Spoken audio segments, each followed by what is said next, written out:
மாலை ஒளியில் மிளிரும் அந்த மேகத்தோடு மௌனமாய் நிற்கும் அம்மரங்களோடு உங்களுக்கு உறவு உண்டா?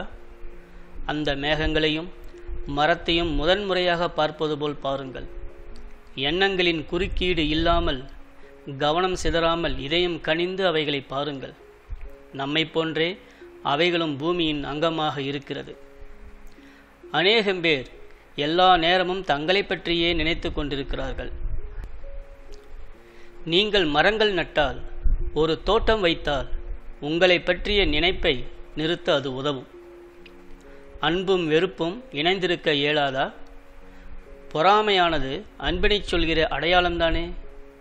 நாம் கைகோத்து மழுகிறோம், அடுத்த நிமிடமே வசவுகள் பகிர்கிறோம், கடு மொழிகளால் பரஸ்பரம் சுட்டுக்கொள்கிறோம். ஆனால் விரைவிலேயே எல்லாம் மறந்து ஆறத் தழுவி ஆலிங்கனம் செய்து கொள்கிறோம். நாம் சண்டையிடுகிறோம், பின்னர் முத்தமிட்டு சமரசமும் சமாதானமும் ஆகிவிடுகிறோம். இவையெல்லாம் அன்பின் அடையாளம் இல்லையா?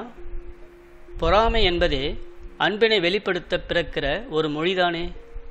இருளும் ஒளியும் போல பொறாமையும் அன்பும் ஒன்றுடன் ஒன்றி பின்னி பிணைந்ததுதானே. துரிதமான கோபமும் இச்சை மொழிகள் நிறைந்த கொஞ்சலும் அன்பின் முழுமை இல்லையா? வெள்ளம் பெருக்கெடுத்து முரட்டுத்தனமாய் பாய்கின்ற ஆறுதான் சலனமின்றி நடக்கின்ற நதியாகவும் இருக்கிறது. இரவில், நிழலில், ஒளியில் என்று எந்த சூழலில் பாய்ந்தாலும் நடந்தாலும் அது நதிதானே. இவையெல்லாம் தானே நதியின் இயல்பும் அழகும் ஆகும்.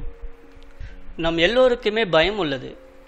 வேலை போய்விடுமோ என்ற பயம், பணம் இல்லாமல் போய்விடுமோ என்ற பயம், மற்றவர்கள் நம்மை பற்றி என்ன நினைப்பார்களோ என்று பயம், வெற்றி பெற மாட்டோமோ என்கின்ற பயம், சமூக அந்தஸ்தை இழந்து விடுமோ என்ற பயம், நோய்கள் குறித்த பயம், மரணம் குறித்த பயம், இப்படி பல வகையான பயங்கள். ஆனால் உண்மையில் பயம் தோன்றுவதற்கான காரணம் நாம் ஒன்றை எதிர்கொள்ள விரும்பாததே. எனவேதான் தப்பித்தல், நியாயப்படுத்துதல், கண்டனம் செய்தல், அடக்குதல் போன்ற ஏதோ ஒரு வழியில் பயத்தை எதிர்கொள்கிறோம். பயம் ஒருவரை பொய் சொல்ல வைக்கிறது, நேர்மையற்றவராக ஆக்குகிறது, குறுகிய நோக்குடையவராக ஆக்குகிறது, சிந்தனை வளமற்றவராக ஆக்குகிறது. எனக்கு பயமில்லை என்று காட்டிக்கொள்ள தான் விரும்பியவற்றை செய்வது அறிவுடைமை அல்ல. துணிச்சல் என்பது பயத்தின் எதிர்மறை அல்ல. உண்மையை தரிசிக்க விழையும் ஒருவர் முதலில் செய்ய வேண்டியது வெளி உதவி எதையும் நாடாது இருப்பதே.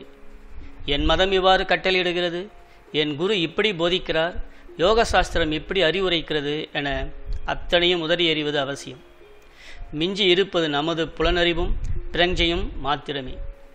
விருப்பமோ வெறுப்போ இன்றி விழிப்புணர்வோடு நடப்பதை உள்ளது உள்ளபடி காண்பது அடுத்தபடியாகும். சொல்லப்போனால் இதுவே கடைசியுமாகும். நாம் செய்யக்கூடியது ஒன்றே, முன் முடிவுகள் இல்லாது, விருப்பு வெறுப்பு இல்லாது விழிப்புணர்வோடு வாழ்க்கையை அணுகுவதேயாகும். அதேபோல் உங்கள் மனத்திற்குள் இருக்கும் குழப்பத்தை உங்களால் தீர்க்க முடிந்தால் வாழ்வின் வாழ்ந்த பொருளை, நோக்கத்தை நீங்கள் தெளிவாக காண்பீர்கள். வாழ்வின் பொருள் என்ன, நோக்கம் என்ன என்று எவரையும் நீங்கள் கேட்க வேண்டி இருக்காது. வாழ்வின் நோக்கத்தை நீங்கள் எங்கும் தேட வேண்டி இருக்காது. உங்கள் மனம் அமைதி இல்லாமல் கலக்கத்திலும் குழப்பத்திலும் சிக்கியிருந்தால் உங்கள் கேள்விகளுக்கு நீங்கள் குழப்பம், துக்கம், அச்சம் என்ற திரையின் மூலமாகவே பதிலை பெறுவீர்கள். ஆகவே உங்கள் கேள்விகளுக்கு நீங்கள் பெறும் பதில் தெளிவான பதிலாக இருக்க முடியாது. ஆகவே வாழ்வின் பொருள் என்ன, நோக்கம் என்ன என்ற கேள்வி கேட்பதை காட்டிலும் உங்களுக்குள் உங்கள் மனதில் இருக்கும் குழப்பத்தை நீக்குவதே முக்கியமான செயலாகும்.